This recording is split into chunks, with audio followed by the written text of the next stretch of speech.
Um estranho se aproximou do meu carro à noite com um aviso. Cheque o banco de trás.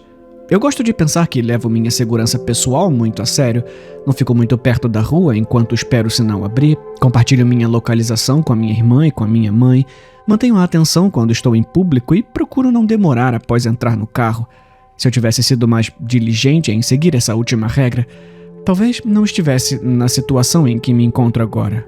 No começo desta manhã, logo após a meia-noite, eu estava sentada no meu carro, estacionado em frente ao meu mercado favorito. Eu estava exausta de ter coberto o expediente noturno de um amigo e, por isso, parei para comprar o jantar a caminho de casa. O mercado fica numa parte isolada da cidade, mas eu jamais tinha me sentido insegura ali. Então, de novo, eu nunca fui naquele lugar tão tarde da noite. No momento em que saí do mercado com minha compra, o caixa fechou a loja e apagou todas as luzes do lugar. Por alguma razão, fiz algo que nunca faço. Comecei a comer dentro do carro. Por precaução, procuro não demorar em estacionamentos isolados, especialmente sendo uma jovem que frequentemente precisa resolver coisas depois de escurecer. Talvez fosse a fome, ou talvez o fato de que, por causa de um término recente, a minha casa não vinha parecendo muito acolhedora nas últimas semanas. De qualquer forma, eu não tinha pressa para voltar. Reproduzi um episódio da minha série favorita no meu celular e me acomodei para comer. Aproveitei alguns minutos de paz e silêncio antes que um grito rasgasse a noite. Levantei os olhos do telefone e, para minha surpresa, vi uma mulher parada em frente ao meu carro, agitando os braços. Meu carro estava estacionado bem em frente à loja, com a frente voltada para o prédio. E havia apenas uma calçada estreita separando o meu veículo do exterior do carro. Eu não tinha visto ela chegar. Foi como se ela surgisse do meio da parede de tijolos à minha frente. Ela contornou meu carro e parou ao lado da janela do motorista. Então, começou a apontar para o chão, o sinal universal de baixo vidro.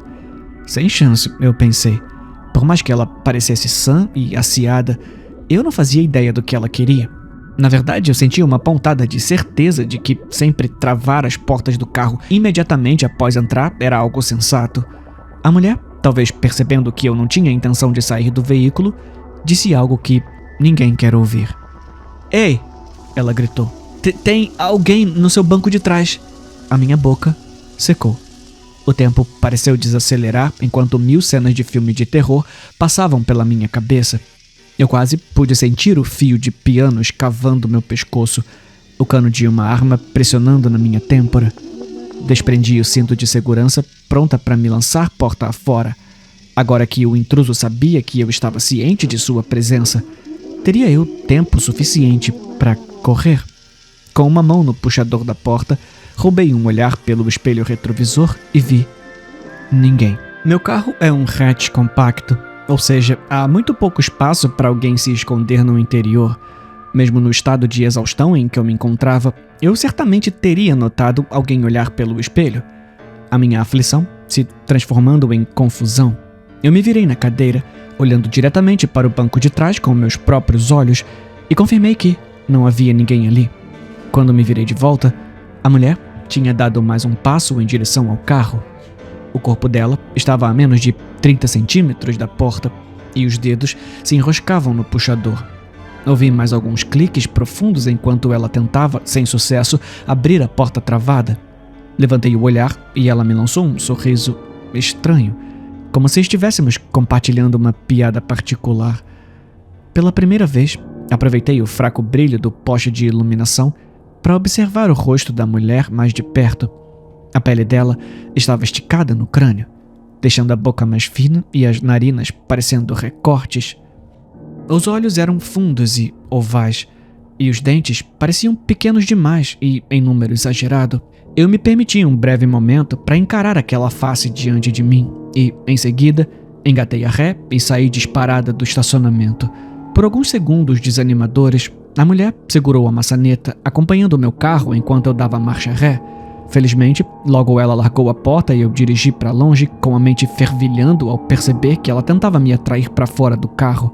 Mais perturbador ainda era o fato de quase ter funcionado. Eu fiquei imaginando se ela estaria com comparsas que eu simplesmente não tinha visto. E o que ela queria de mim? Esperei ter escapado por pouco de um assalto e não de algo muito mais sinistro. Cheguei à minha casa 20 minutos depois, ainda abalada pelo encontro. Entrei correndo e me certifiquei de que todas as portas e janelas estavam trancadas. A exaustão não ajudava a acalmar meus nervos. Minha mente pregava peças enquanto eu me preparava para dormir, projetando flashes do rosto daquela mulher nos cantos escuros da casa. Quando finalmente adormeci, meus dedos me acompanharam do mundo desperto para o sonho. Tive um pesadelo longo e vívido, quase todo esquecido ou irrelevante para esse relato.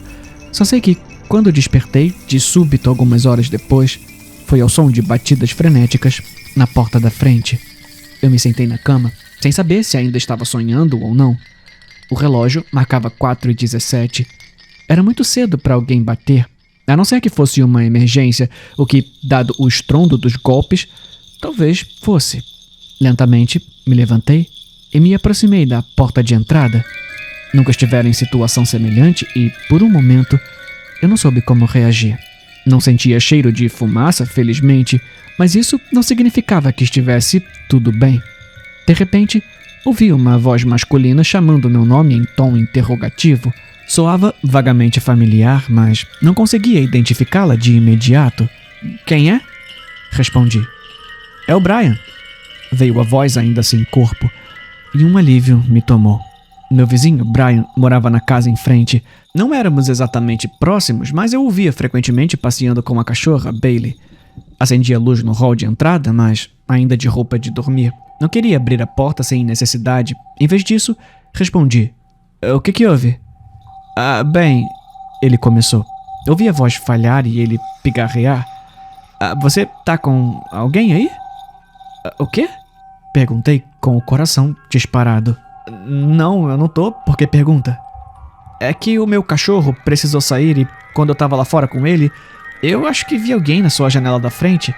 Alguém que, sei lá, não parecia muito certo." Eu fiquei imóvel, como se estivesse em um pesadelo terrível. Eu me virei e olhei pelo corredor escuro. Me arrependi de não ter acendido umas luzes ao vir atender. "Ela seguiu você para casa", pensei. "Ela tá na sua casa com você agora." Eu estava pronta para sair correndo porta fora, mas, por algum milagre, ainda me restou presença de espírito para analisar as palavras do meu vizinho com mais cuidado. Algo estava errado. Eu me afastei da porta. "Você tá bem, Brian?" Ele pigarreou de novo e, quando falou em seguida, o timbre soou um pouco diferente, como se testasse uma voz nova. Claro, é só um resfriado ou algo assim, mas mesmo assim eu quis saber se estava tudo bem com você." A minha voz vacilou ao fazer uma pergunta. É que o seu cachorro não é fêmea? Por que você chamou de ele?" Brian não respondeu. A minha mente girava naquele silêncio torturante, tentando decifrar se a ameaça estava do lado de fora da porta ou dentro da minha casa. Após um minuto inteiro de silêncio, o puxador da porta começou a se mexer. Ele girou para baixo até onde pôde antes que a trava o segurasse. Depois, tremeu enquanto quem estivesse do outro lado puxava com força. Isso aconteceu várias vezes, e então houve um estrondo poderoso, como se alguém tivesse investido com todo o peso contra a porta. Em seguida, silêncio de novo. Eu fiquei paralisada por mais um minuto. Eu não tinha olho mágico, mas reuni coragem para ir até a sala e espiar pelas frestas das cortinas. Ao longe, caminhando pela rua em direção oposta à minha casa, estava uma figura. Embora não conseguisse ver o rosto, algo dentro de mim soube que era a mesma pessoa que tinha tentado abrir a porta do carro. Eu a observei caminhar pela noite silenciosa até sumir da minha vista. Nem preciso dizer que não dormi quase nada o resto da noite. Dividi meu tempo entre rondar o perímetro da casa em busca de algo suspeito e ficar na cozinha, revivendo mentalmente os acontecimentos. A explicação mais plausível era que eu havia sonhado. Afinal, quase fui atraída para fora do carro por uma estranha poucas horas antes. Então, fazia sentido ter um pesadelo parecido em casa. Ainda assim, jamais em toda a minha vida tive um sonho tão vívido. Talvez, de alguma forma, aquela mulher realmente tivesse me seguido até aqui. Ela poderia ter colocado um rastreador no meu carro, mas como diabos saberia o nome do Brian e como imitá-lo tão bem? O sol já está se pondo. Não saí de casa o dia todo. Eu tô assombrada pela ideia de alguém ou alguma coisa tentando me atrair para fora. Não importa quantas vezes confira portas e janelas, ainda sinto a presença dela na minha visão periférica. Os olhos me devorando, o sorriso sinistro dela. Acho que devo tentar dormir um pouco agora, por mais impossível que pareça. Só precisava anotar tudo isso antes de me deitar, caso algo aconteça comigo, e para que você pense 2 vezes antes de confiar cegamente no aviso de um estranho.